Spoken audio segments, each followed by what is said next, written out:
नहमदु व नसल्ली अला रसूलिल करीम, अम्मा बाद।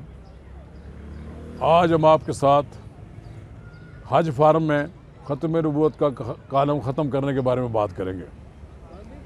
ये तो 3-4 रोज़ कबल मुझे मालूम हुआ कि हज फार्म जो जारी किए जा रहे हैं उसमें ये कालम ख़त्म हो गया है।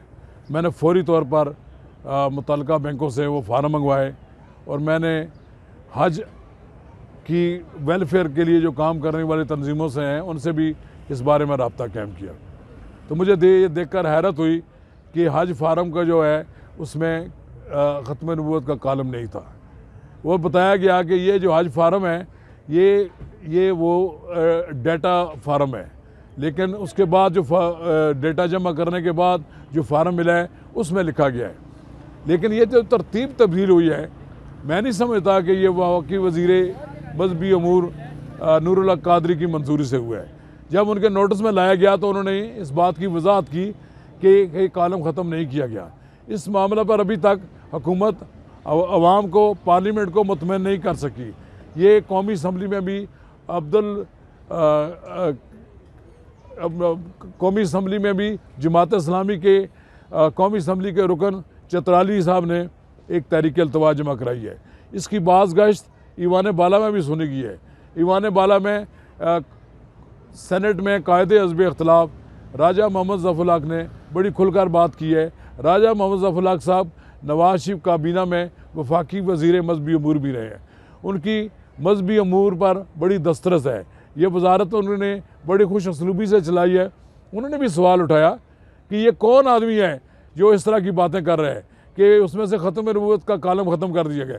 बेशक फार्म जमा होने के बाद नया फार्म जो देते हैं उसमें कालम बनाया है उन्होंने। ये इस कालम में क्यों नहीं बनाया जो डेटा वाला फार्म है उसमें से क्यों ख़त्म कर दिया गया? कहीं ना कहीं कुछ शरारत करता है। इसी तरह की शरारत पहले भी की गई कि जब एक कानून बन रहा था उसमें से उन्होंने इंतखाबी कवानीन में भी इस तरह ख़त्म नबूवत के कालम में हल्फनामे को इकरारनामे में तब्दील कर दिया। कहीं ना कहीं लोग ऐसे बैठे हुए हैं जो ख़त्म नबूवत कर हमला आवर होना चाहते हैं। इनके हमले का मुकाबला करने के लिए पाकिस्तान की मजहबी जमातों, सियासी जमातों और अवाम के दरमियान जो बेचैनी और इश्ताल पैदा हुआ है उसके कुछ लोग तो ज़िम्मेदार हैं। वफाकी वज़ीर मजहबी अमूर को इस बात का नोटिस लेना चाहिए और कार्रवाई करनी चाहिए। अभी तक उन्होंने कोई इस सूरत हाल को सही तरीके से वजाहत नहीं की। इन्होंने एक जगह पर कहा ज़रूर एक कमेटी के इजलास में कि ये मुझसे मंजूरी लिए बगैर ये तब्दीली इस तरह की गई है। तब्दीली हुई है, डेटा में तब्दीली तो हुई है, इसमें कोई शक नहीं है कि जो डेटा का फार्म पहले भरवाते हैं, आप भरवाया देखिए, पहले डेटा का फार्म नहीं भरवाते थे, पहले फार्म भरवाते थे फिर डेटा चढ़ाते थे।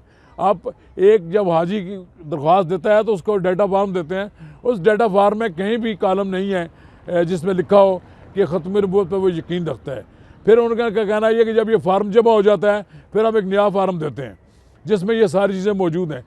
ये सारी चीज़ें अगर मौजूद हैं तो पहले क्यों नहीं उसमें करते कि फार्म आप उसको दें, जो पहले ही फार्म भर ले, उसके बाद आप डेटा फार्म भर लें, जो मर्ज़ी कर लें। लेकिन ये देखने वाली बात ये है कि मजहबी अमूर की वजारत पर बराजमान एक ऐसी शख्सियत है कि जिनके बारे में कोई क्वेश्चन नहीं किया जा सकता। वो एक मजहबी शख्सियत हैं, एक पीर व फ़कीर के उनका मर्तबा है, उनकी ये पीर तरीक़त में उनका मकाम है। उनके होते हुए ये बात जो हुई है तो उनको चाहिए कि उनकी शोहरत को दागदार करने की कोशिश जिन लोगों ने की है वो इसका नोटिस लें, उनके ख़िलाफ़ कार्रवाई करें, वरना ये बेचैनी और इज़्तिराब जो है ख़त्म नहीं होगा। पाकिस्तान में ये बात बिल्कुल दो टोक नोट कर लेनी चाहिए कि पाकिस्तान के आइन में ख़त्म नबूवत दर्ज है और ख़त्म नबूवत पर यकीन रखने वाला ही आदमी मुसलमान कहला सकता है।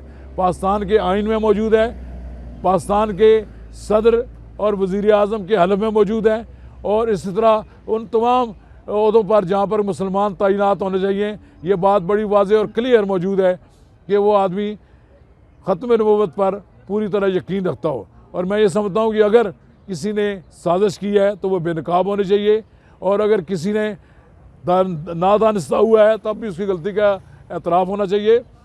मेरा ख्याल ये है कि वफाकी वज़ीर मजहबी अमूर इस सिलसिले में एक तहक़ीक़ाती कमेटी कायम करेंगे कि जिसमें बैंकों के लोग भी मौजूद भी हों और उनकी अपनी वजारत के लोग भी मौजूद हों, और पता लगाया जाए कि ये सब किसके हुक्म पर सारा कुछ हुआ है। क्या वज़ीर मजहबी अमूर को बाईपास करके सारा कुछ हुआ या इसमें उनकी मर्जी भी शामिल है।